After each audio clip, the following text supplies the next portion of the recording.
Sebelum kita mendengarkan firman Tuhan, marilah kita berdoa. Bapa di surga, kami bersyukur atas kasih dan anugerah-Mu di hari ini. Kami mohon hadirlah di tengah-tengah kami saat kami mendengarkan firman-Mu. Bukalah hati dan pikiran kami agar kami mengerti dan mampukan kami untuk menjadi pelaku firman yang setia. Biarlah Roh Kudus menuntun setiap langkah pelayanan kami. Dalam nama Tuhan Yesus kami berdoa. Amin. Firman Tuhan untuk kita saat ini adalah 1 Tesalonika 3 ayat 1 sampai 13. Demikian firman Tuhan. Kami tidak dapat tahan lagi, karena itu kami mengambil keputusan untuk tinggal seorang diri di Athena. Lalu kami mengirim Timoteus, saudara yang bekerja dengan kami untuk Allah dalam pemberitaan Injil Kristus, untuk menguatkan hatimu dan menasihatkan kamu tentang imanmu, supaya jangan ada orang yang goyang imannya karena kesusahan-kesusahan ini. Kamu sendiri tahu bahwa kita ditentukan untuk itu. Sebab juga waktu kami bersama-sama dengan kamu, telah kami katakan kepada kamu bahwa kita akan mengalami kesusahan, dan hal itu seperti kamu tahu telah terjadi. Itulah sebabnya, maka aku, karena tidak dapat tahan lagi, telah mengirim dia, supaya aku tahu tentang imanmu, karena aku khawatir kalau kamu telah dicobai oleh si penggoda, dan kalau usaha kami menjadi sia-sia. Tetapi sekarang, setelah Timoteus datang kembali dari kamu dan membawa kabar yang menggembirakan tentang imanmu dan kasihmu, dan bahwa kamu selalu menaruh kenangan-kenangan yang baik akan kami dan ingin untuk berjumpa dengan kami, seperti kami juga ingin untuk berjumpa dengan kamu, maka kami juga, saudara-saudara, dalam segala kesesakan dan kesukaran kami menjadi terhibur oleh kamu dan oleh imanmu. Sekarang kami hidup kembali, asal saja kamu teguh berdiri di dalam Tuhan. Sebab ucapan syukur apakah yang dapat kami persembahkan kepada Allah atas segala sukacita, yakni kami peroleh karena kamu di hadapan Allah kita? Siang malam kami berdoa sungguh-sungguh, supaya kita bertemu muka dengan muka dan menambahkan apa yang masih kurang pada imanmu. Kiranya Dia, Allah dan Bapa kita, dan Yesus Tuhan kita, membukakan kami jalan kepadamu. Dan kiranya Tuhan menjadikan kamu bertambah-tambah dan berkelimpahan dalam kasih seorang terhadap yang lain dan terhadap semua orang.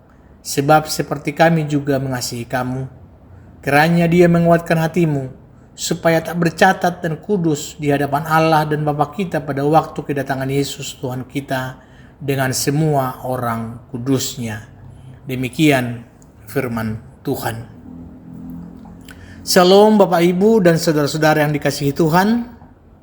Hari ini kita akan belajar bersama tentang arti setia mengikuti dan melayani Tuhan, yang baru kita baca dari 1 Tesalonika pasal 3 ayat 1 sampai 13. Mari kita renungkan bersama isi daripada surat Paulus ini. Bapak Ibu, Paulus, seorang rasul yang punya hati besar, menuliskan surat kepada jemaat Tesalonika bahwa Paulus penuh kekhawatiran karena jemaat saat itu sedang mengalami penderitaan dan tekanan dari berbagai pihak. Mereka baru saja menjadi Kristen. Mereka baru mengenal Kristus. Iman mereka masih muda, tetapi sudah harus menghadapi ujian yang berat. Paulus begitu peduli sehingga ia mengutus Timoteus anak rohaninya, sahabat setianya, untuk pergi ke Tesalonika. Tugas Timoteus adalah menguatkan dan menghibur jemaat yang sedang diuji imannya. Bayangkan, Paulus sampai rela tinggal seorang diri di Athena demi memastikan jemaat yang jauh di sana tetap kuat.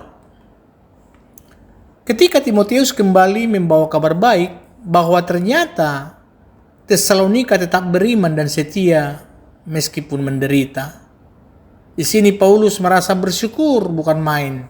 Ia terus mendoakan mereka agar mereka diteguhkan, bertumbuh dalam kasih, dan tetap kudus sampai Yesus datang kembali. Ini adalah hati seorang gembala, bahwa Paulus ingin jemaat tetap teguh di dalam iman, tidak mundur meskipun dalam penderitaan. Mengerti arti setia dalam pelayanan, bukan setia yang musiman atau setia karena situasi yang enak. Bapak Ibu, mari kita lihat setia itu apa? Yang pertama, bahwa setia itu bukan sekedar hadir. Tadi di ayat 1 Paulus berkata, kami tidak dapat tahan lagi. Karena itu kami mengambil keputusan untuk tinggal seorang diri di Athena. Kalau kita lihat bahwa setia itu bukan cuma ikut-ikutan seperti barisan belakang waktu olahraga pagi. Setia itu adalah aktif, bertanggung jawab, dan rela berkorban demi pertumbuhan orang lain. Jadi Bapak Ibu, setia itu bukan kayak sinyal wifi. Ada kalau dia dekat doang, hilang kalau sudah jauh. Setia yang sejati, dia akan tetap nyambung walaupun sinyal hidup lagi di lembah kekelaman. Terkadang bahwa kehadiran fisik di gereja atau di pelayanan itu baik, tetapi Tuhan ingin lebih, bahwa ada hati yang sungguh-sungguh terlibat. Kalau sekedar hadir itu bukan setia. Setia itu adalah aktif, rela berkorban, dan memberi diri. Yang kedua, bahwa setia itu tetap berpegang pada iman. Di ayat 3 tadi Paulus melanjutkan bahwa supaya jangan ada orang yang goyang imannya karena kesusahan-kesusahan. Bahwa kesetiaan itu terbukti bukan waktu situasi tenang, tetapi waktu situasi sulit. Iman itu diuji justru di tengah guncangan. Itu boleh kita analogikan di zaman now. Misalnya kalau HP kamu nge-lag, tentu kamu restart, bukan HP-nya dibuang. Begitu juga saat kita mulai hidup kita nge-lag, jangan gampang menyerah atau tinggalkan Tuhan, tetapi kita merestart hati kita dengan doa dan firman Tuhan. Bapak Ibu, bahwa setia itu bukan berarti tidak pernah merasa goyah. Justru saat iman terasa lemah, itulah saat kita belajar berpegang makin erat pada Tuhan. Yang ketiga itu, setia itu mau dibentuk. Di ayat 2, bahwa Paulus mengutus Timotius untuk menguatkan hatimu dan menasihatkan kamu tentang imanmu. Jadi orang yang setia itu akan mau belajar, siap dibimbing, bahkan siap dikoreksi dan ditegur supaya bisa bertumbuh. Jadi jangan kayak murid yang kalau dibilang kurang rajin, langsung dia menjawab bahwa itu bukan passion saya. Orang setia gak pakai alibi, tapi evaluasi diri. Terkadang Tuhan mengirim Timotius dalam hidup kita. Orang-orang yang menegur atau membimbing supaya kita semakin dewasa secara rohani.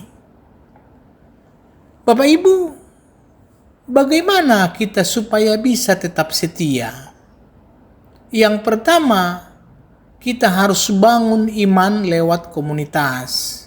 Di ayat 7 dikatakan bahwa saudara-saudara, dalam segala kesesakan dan kesukaran kami menjadi terhibur oleh kamu dan oleh imanmu.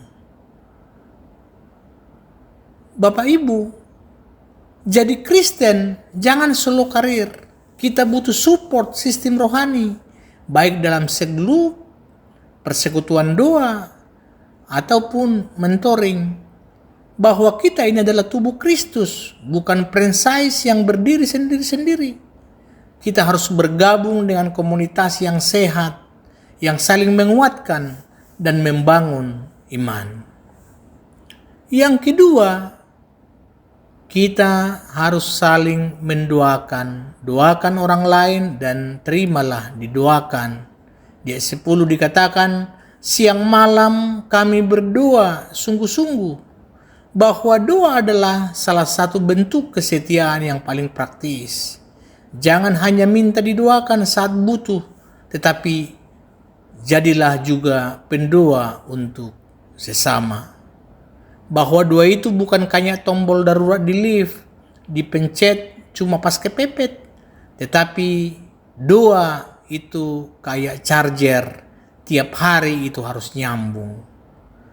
Kita jangan malu untuk meminta dukungan doa, dan jangan juga segan mendoakan saudara-saudara lain. Disitulah kekuatan kita.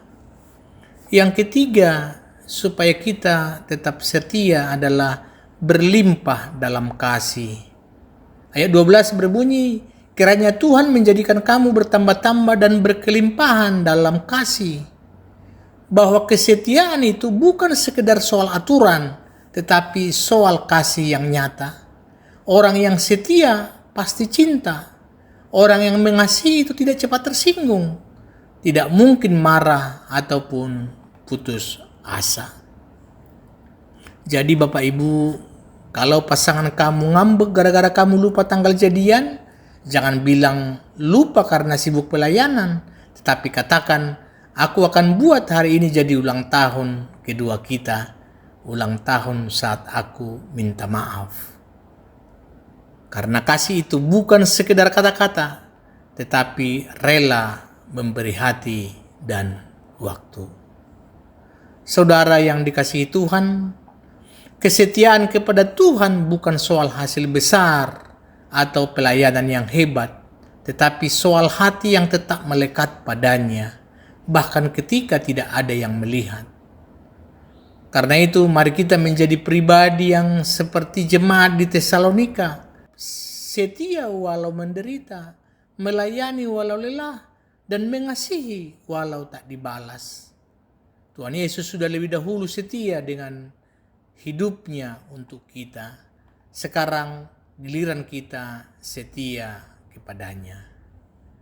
Amin. Mari kita berdoa. Bapa di surga, kuatkan kami untuk tetap setia mengikut dan melayani-Mu.